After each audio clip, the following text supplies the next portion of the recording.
let's 1815 view.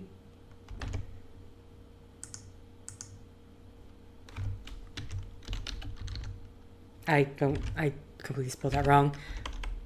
EUX. Oh, it's right there. Never mind. I I get a lot of French cocktail. I got a lot of cocktail recipes here. Not quite what I'm looking for. Here go the French Quarters. The French Quarter, also known as Vieux Carré, is the oldest neighborhood in the city of New Orleans. After founded, there's a lot of city developed around a central square. The district is more commonly called the French Quarter today, or simply the Quarter. Relates to changes. Anything specifically about the Jackson Square, or is it like within? Is that within the area?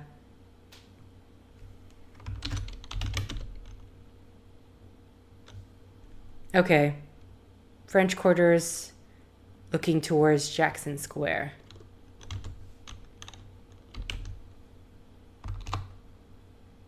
See also Jackson Square. Okay. So, unfortunately, I don't quite know. All we just know is the Battle of New Orleans.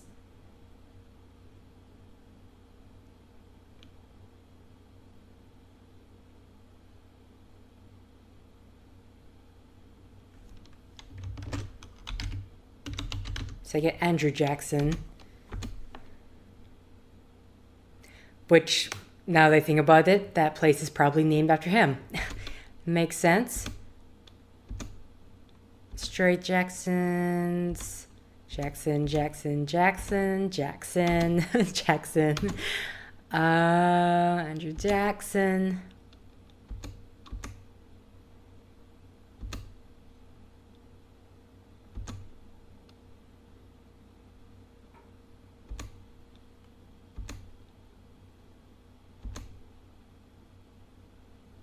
Where am I?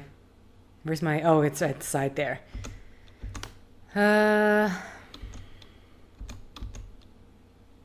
Andrew Jackson newly...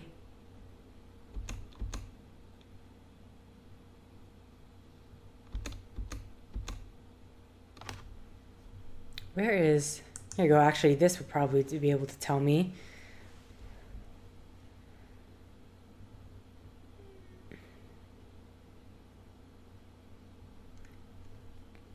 Or not. Points of interest. I'm looking at the history, but I don't see anything about...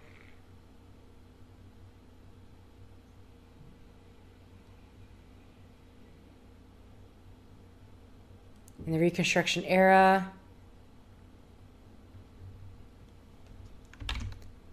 1815, so this is way before... That's way after. 1815... Okay, here we go, yeah.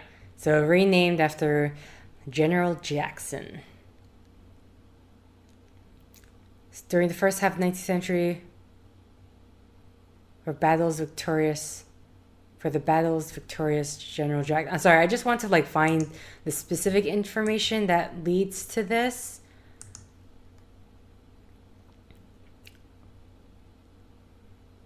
Victory is attributed to miracle.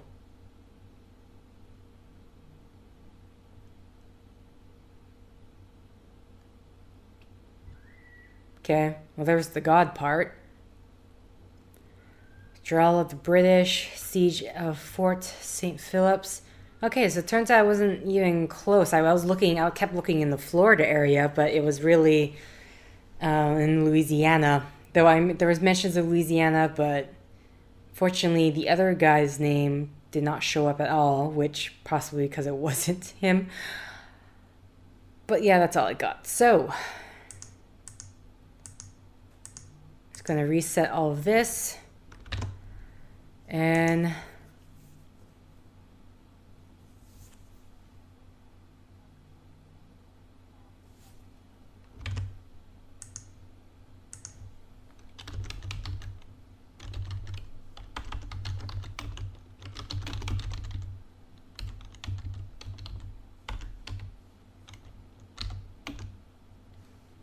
Oopsie.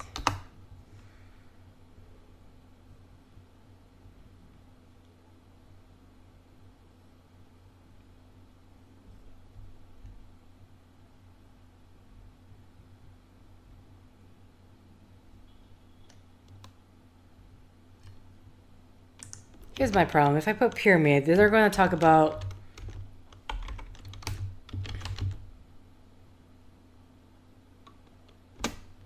here. We'll just Memphis. Now, if it's since this section seems to be surrounding Louisiana, I'd imagine it's going to be Louisiana. Notable tombs in Louisiana Cemetery. I don't know. That's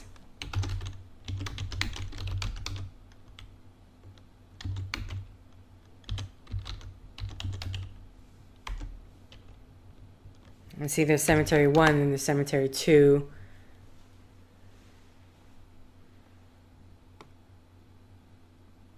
Top 5 tombs to see. If this is a historic thing, maybe that could work out in our favor. Fortunately, they don't have... I was hoping that there would be images of the tomb, but I guess not.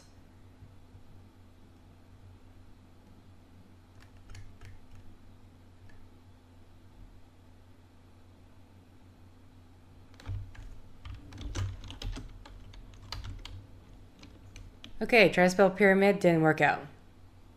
So it's not gonna... this is really not gonna help us if we can't even see what it is. How about this? Louisiana's most historical cemetery. Common burial structures.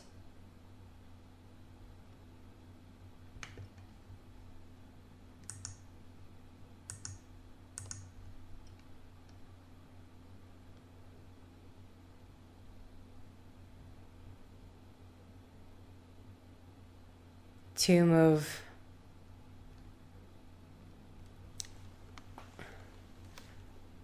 again the Nicolas Cage one.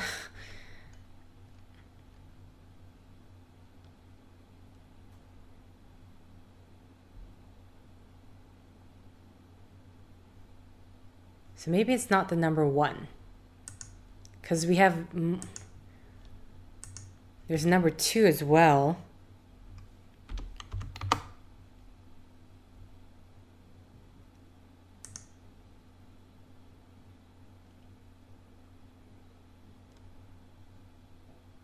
I don't think this is the right page I'm looking at.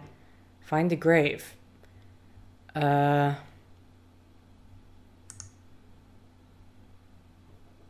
there's 1, 2, 3. Louisiana, number 3 is located some 2 miles back from the French Quarter. Some 30 blocks from the Mississippi fronting. It opens. The crypt on average are more elaborate than that of the other Louisiana sites, including a number of fine 19th century marble tombs. Those entombed include ragtime composer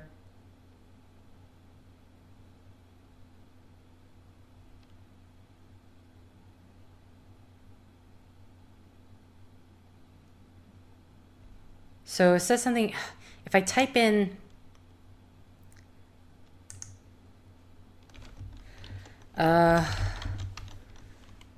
Louisiana, spelled Louisiana wrong, it's missing an I. Cemetery tomb at entrance. Got entrance fee.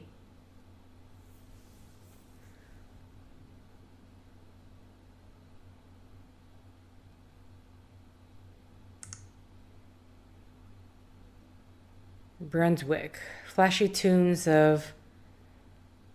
If you're rich and lived in New Orleans in this 19th century, odds are you ended up in Maitre Cemetery when you were dead. 9 Louisiana governors, 7 New Orleans mayors, Confederate generals are buried there. Most photographed tomb, however, was built for the relatively obscure Brunswick family. Lucien Napoleon Brunswick was a pharmaceutical millionaire, and when his young son and wife died within a month of each other, he had them buried in a pyramid. A sphinx guards its doorway along with a woman delivering a libation urn. A winged orb chisel over its entrance offers divine protection. Lucien remarried, and more kids moved to LA and lived in 51 years, but when he died, his body was shipped back to New Orleans and buried inside the pyramid. There is never any picture. My question is, because this is an old map, so it could possibly very much change now, maybe. I wish I could zoom in and see what that is. And there's also the eye, which I'm possibly thinking of as the letter of a family name or the initials of the family name.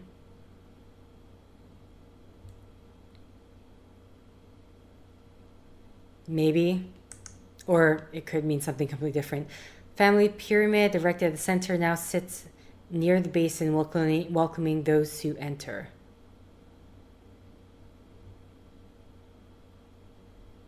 Did I already typed in this thing to see? Let's just try.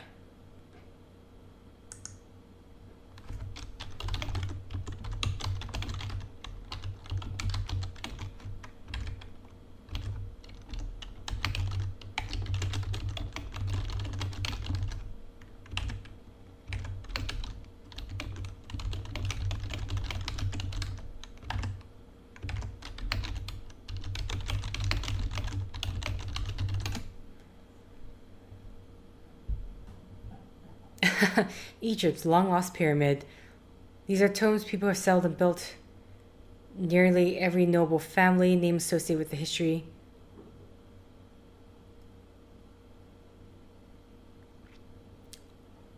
The Varney pyramid.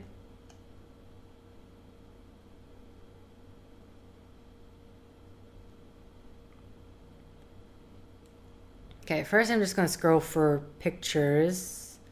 The Varney pyramid-shaped tomb, which stands near the Basin Street entrance. Much of the cemetery has been taken over by widening streets. This tomb once stood in the middle. Okay, found it. Now it's near one of the walls. The Varney pyramid. I just want to look it up.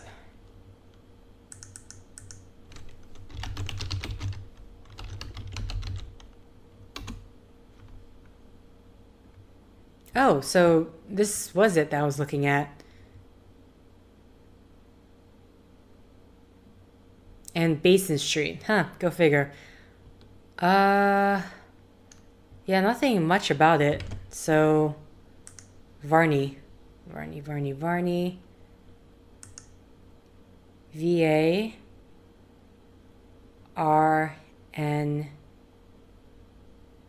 Found the E-Y. R-N-E-Y. Okay, City of the Dead.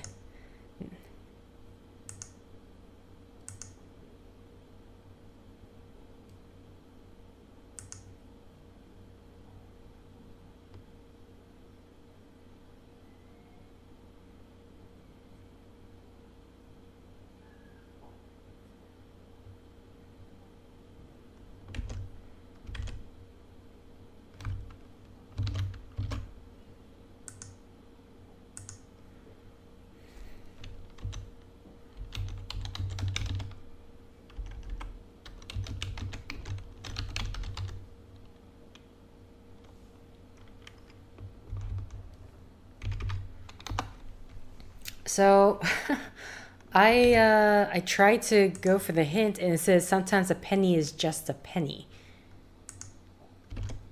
What happens if I... Sometimes a penny is just a penny. Sometimes a penny... Oopsies. A penny is just a penny. Okay. But I have no idea what in the world this has to do.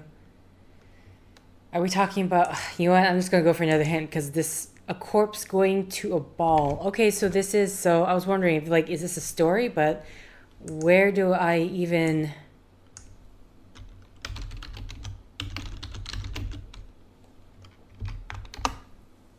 Apparently, young Charlotte. Fair Charlotte. American folk ballad. The story is a cautionary tale concerning a young girl called Charlotte who refused to wrap up warmly to go on a sleigh ride to a New Year's ball. Upon arriving at the ball, her fiancé discovers that she has frozen to death during the journey. The Ballad of Fair Charlotte is based on a poem by Seba Smith that was first published in the Rover in a Maine newspaper on December 28, 1843, under the title A Corpse Going to a Ball. According to the folklorist Philip Berry, Smith's composition was based on an incident recounted in the 1840 New York Observer article of the same name. A version of Smith's poem was subsequently set to music, leading to the creation of the ballad. During the 20th century, a version of the ballad was sung. Okay, so hence the winter in the coffin here. What in the world does this have to do with a penny, though?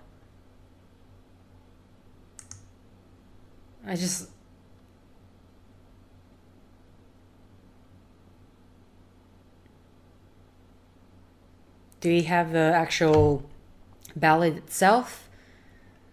Because I think that, I mean, maybe it was a certain line in the ballad. Oh, come on, Charlotte.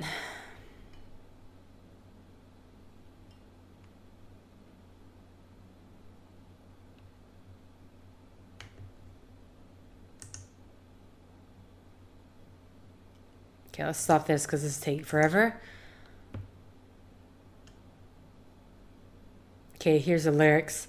Young Charlotte lived by the mountainside in a wild and a lonely spot, not a dwelling house for 5 miles around, except her father's cot. Yet on many a winter's eve, young swains would gather there, for her father kept a social board, and she was very fair.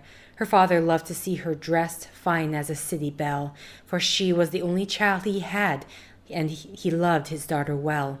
'Twas New Year's Eve, the sun went down, wild looked her anxious eyes along the frosty window pane to see the sleighs pass by. At the village inn, 15 miles round, there's a merry ball tonight. The air is freezing cold above, but the hearts are warm and light.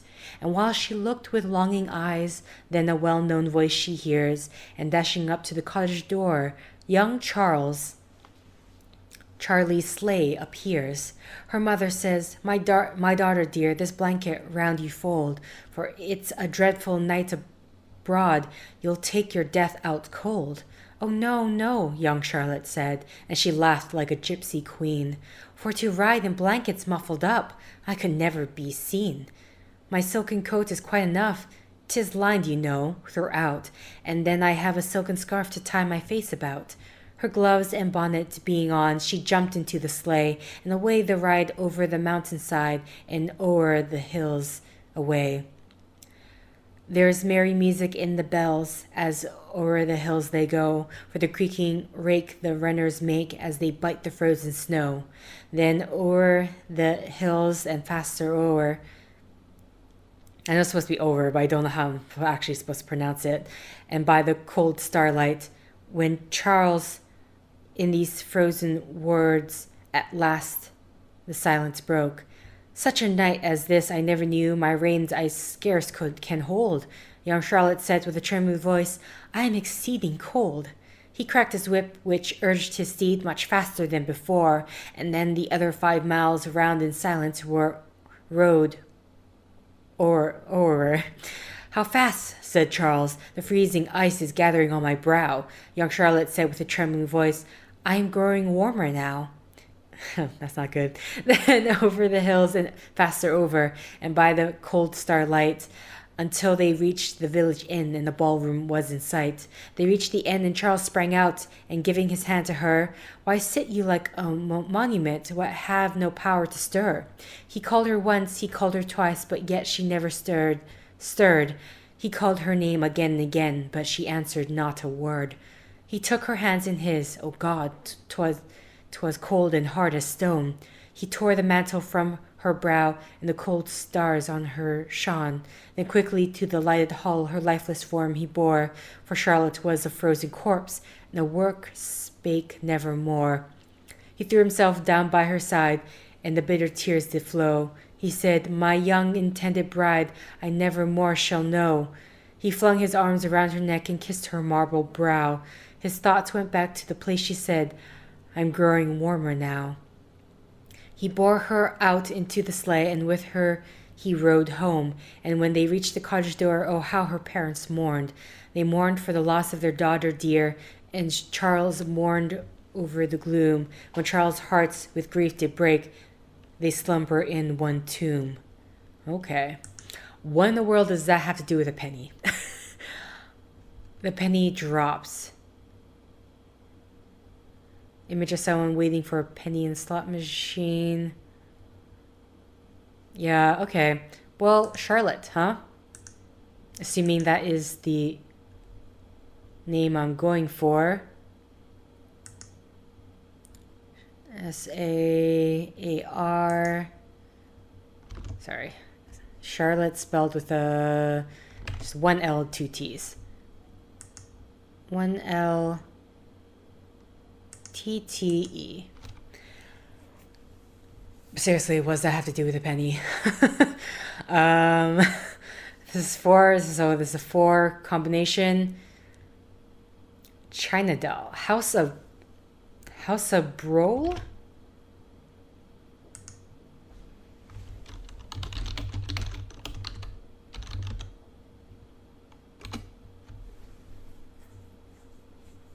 House of Brole wedding. It's a Victorian mansion, a dollhouse. Okay. Well, now I know this. There was an 1815 here.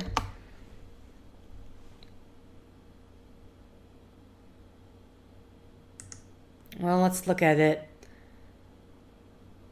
Okay. Yep. Let's just scroll down from that. The beautiful second floor is devoted to the House of Brole's Foundation's Dollhouse Museum, featuring collections that must be seen to believe. Dozens of high-style and handcrafted doll houses and miniature vignettes fill the space, each finished to perfection with lovely furnishings and opulent decor. Upstairs, one can view not only the fabulous antiques that Ms. Brole has collected over the years, but can tour the Dollhouse Museum of Miniature Masterpieces that is a wonderland of intricate treasures that have to be seen to be believed. I totally said that wrong. This amazing collection of historically accurate scale model mansions, houses, shops, and vignettes filled with elaborately costumed period figures and decor is thought to be the largest collection of its kind in the world, created by a single artist, Bonnie Brole. The collection of antiques include a magnificent French desk. Okay, I think at this point. Cities of the Dead. House of Brole, Cities of the Dead. China doll. So that was the... I'm still upset about the penny thing. I was like, what is that? Nowhere did I see a penny come up. Either have to look further, but... Excuse me. Yawning. St. Louis Cemetery. Young Charlotte. We can veer away from Young Charlotte.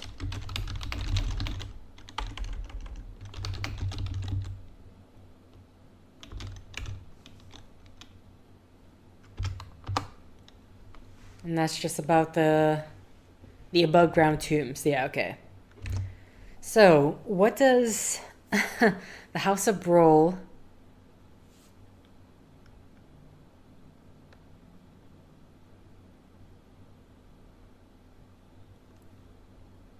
Sorry, I'm trying to look at all these. Oh, don't tell me it's New Orleans.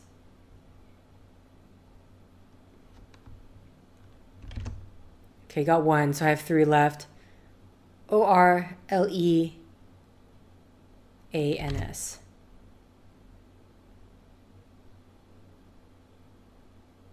NS. Okay. Got NS here. So ORL.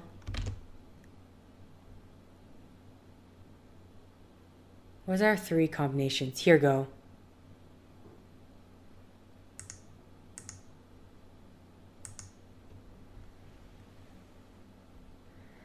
Yay! Okay, so that leaves us with this one.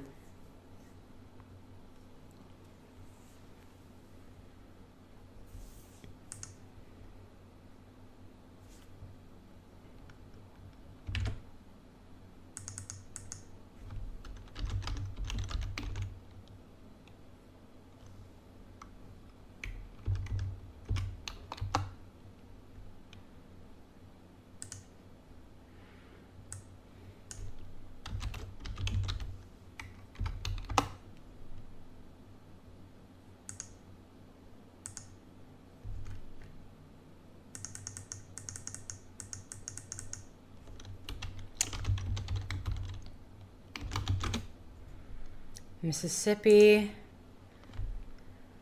Okay, let's see. The Library of Congress has an extensive historical collection. France and America.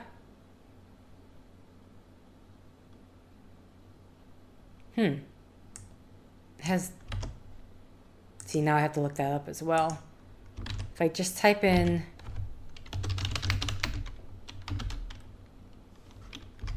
This, what's that going to get me? It's just going to get me. Oh, this is. Okay.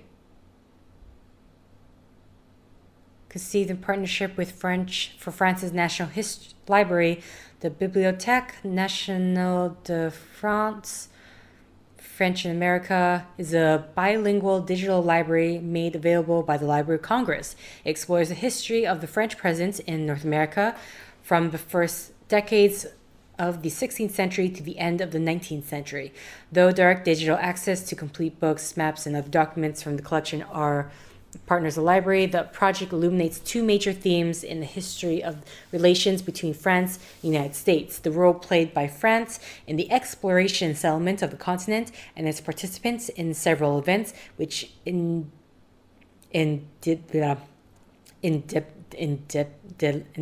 wow, I cannot, my brain is for some reason not able to form that word. Indelibly. Anyway, I'm going to move on. Marked with history of the United States, the French and the Indian War, the American Revolution, and the Louisiana Purchase. The site will be completed in fall. Okay.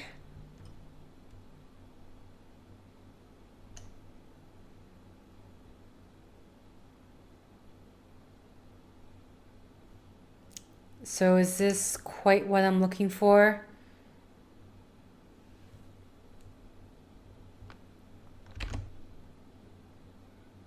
Not among the Baleen brides, which is... Now, what is with this? After... History, what? Sorry, history, so...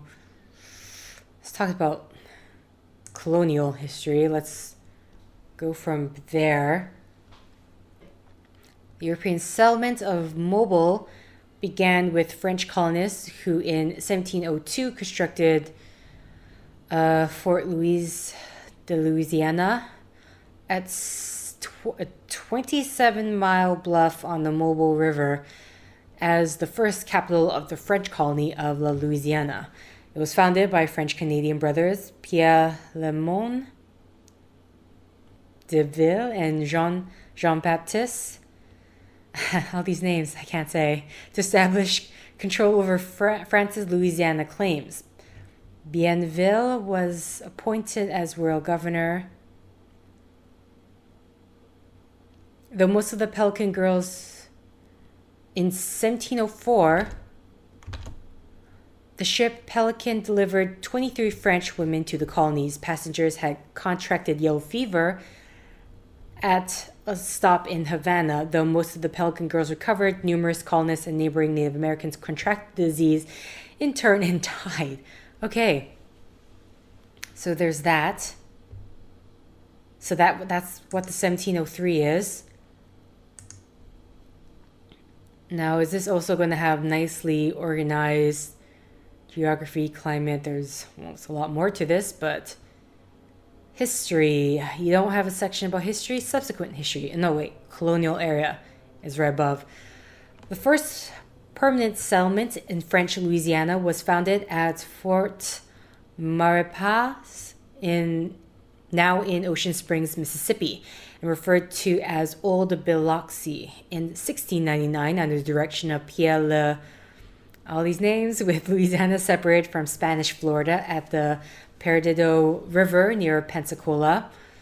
The name of Biloxi in French was Piloki. I don't know how to say that properly. On the map stated, okay, that's not what I'm looking for. In 1792, the administrative capital of French Louisiana was moved to Biloxi from Mobile. French Louisiana was known in French as... Okay, I'm reading the same things over again. Due to fears, tides of hurricanes, the capital of French Louisiana was later moved to by colonial governor Bienville in 1723 from Biloxi to the new inland harbor town named New Orleans, built for the purpose in 1817, 1720. In 1763, okay. So it's within New Orleans. It's for sure within New Orleans, but it's not the Baleen Brides. So I'm gonna...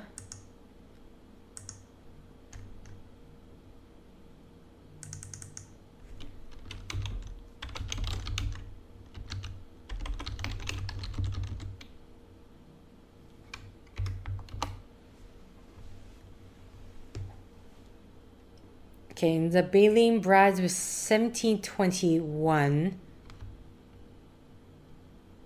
Now,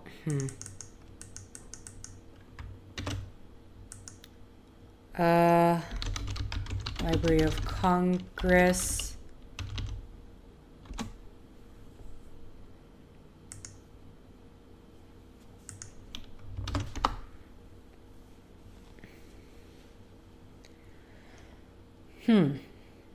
That didn't really give me anything. Nope. Okay.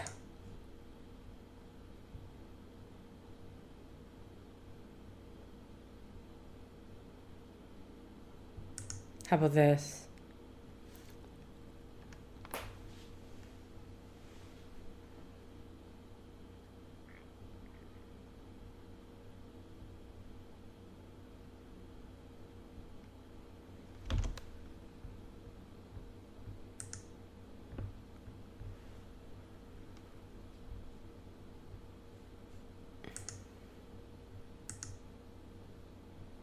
Well, I have to believe it's 17 something. When did the... Shoot. I accidentally... cancel it out. We know it's not among the Baleen Brides, 1721.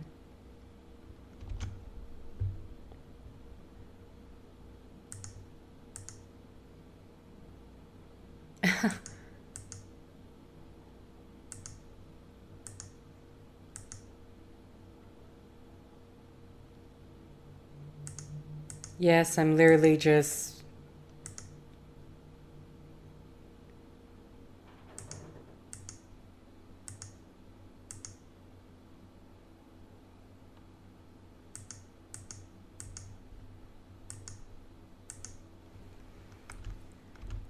Oh, that was... Casket Girls. Well... That was it, apparently. Casket Girls. Okay, that's not quite what I'm looking for. Maybe it's this. A casket girl, originally known as a filala cassette, but also known historically as a casket or pelican girl, was one of the women brought to France to the French colonies of Louisiana to marry. The names derived from the small chests known as caskets in which they carried their clothes. They were conspicuous by reasons of their virtue. Normally, women were supplied to the colonists by raking the streets of Paris for undesirables or by emptying the houses of correction.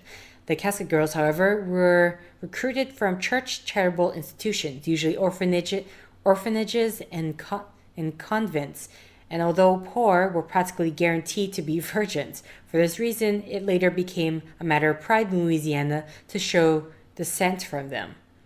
The first consignment reached Mobile in 1704, Biloxi in 1719, and New Orleans in 1728. They inspired Victor Hubert to write Naughty Marietta. Okay. See also King's Daughter. Now, if I type in King's Daughter and write in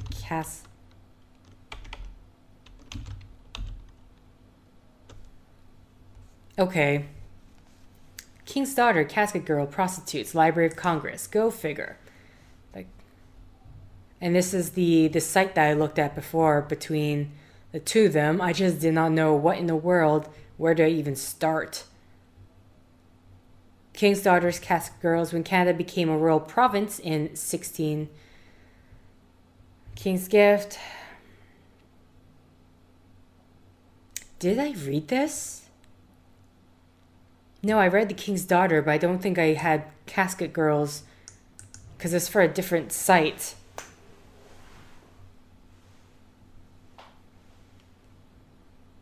Maybe I did read it. Huh.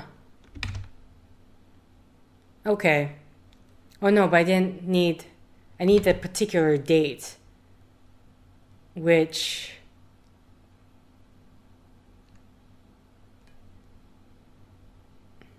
Yeah, unless I was able to get to this site right here, this part right here, which very specifically states the date, I would not have found it. So that's what I get for guessing, but it was a good one to guess. Okay, so we have